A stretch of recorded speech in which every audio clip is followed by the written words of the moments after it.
Hello students, today we will learn the second part of Long Walk to Freedom written by Nelson Mandela. In the first part, we have already learned that Mandela took oath as the President of South Africa. He was the first black president of South Africa. He takes oath that he would abide and uphold the constitution and devote himself for the well-being of republic and the people of South Africa. He says that the presence of dignitaries, the world leaders, international world leaders, and the rainbow gathering of people of different colors signified the common victory for justice, for peace, and for human dignity. Just after oath, the jets, the helicopters, the troop carriers, they roared over the Union buildings in perfect formation to display their loyalty to the democracy, to the new government which was freely and fairly elected.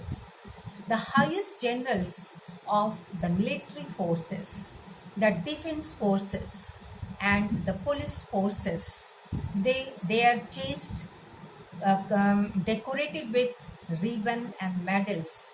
They saluted Mr. Mandela. Before it, they had not saluted, but they had arrested him. Their attitude changed just because Nelson Mandela became the president of a democratic, non-racial government. Finally, the children of Impala jets left trails of different colors to signify the moment. On that day, two different national anthems were sung, one by the white people and the another by black people.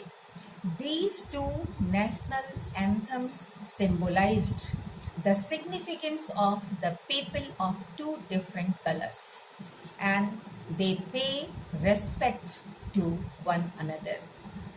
Mr. Mandela describes that in the first decades of the 20th century, the white people had their supremacy. The white people patched up their differences and erected a racial domination against the dark-skinned people. And they formed the harshest and the most inhuman society the world had ever seen. But in the last decades of the 20th century, that political system was overturned and the new government was installed.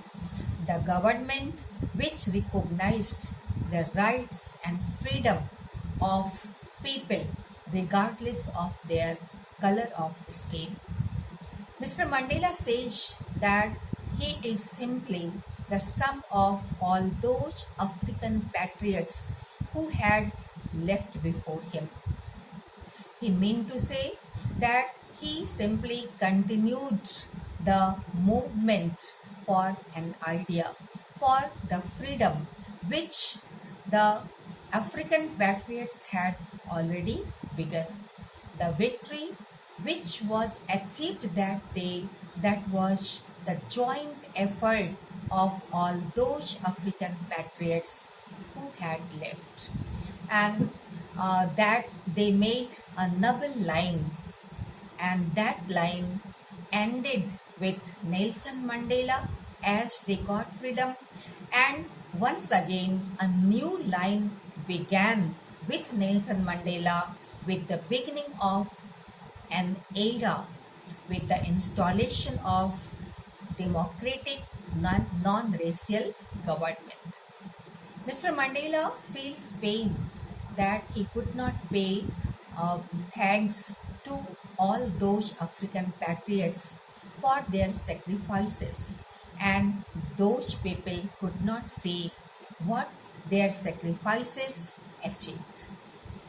Mr. Mandela illustrates some of the great personalities of South Africa who flourished their highest characters by facing the oppression, the brutality. It is true that man can flourish better the highest characters like courage, tolerance, generosity, kindness, wisdom, and so on only in the adverse situations.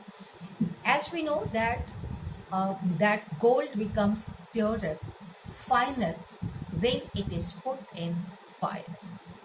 Mr. Mandela says that courage doesn't mean the absence of fear. A person is not courageous if he is not afraid.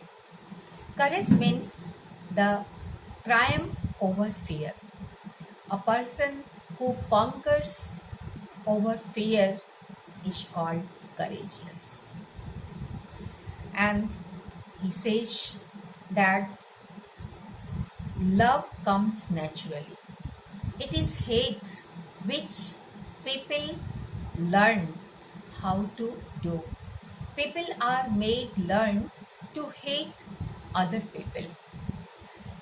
As they learn how to hate others, they must learn love because it comes naturally. The goodness of a man is just like a flame which can be hidden for a while, but it can never be extinguished or put out. This is the second part. You can do the question answer. Thank you.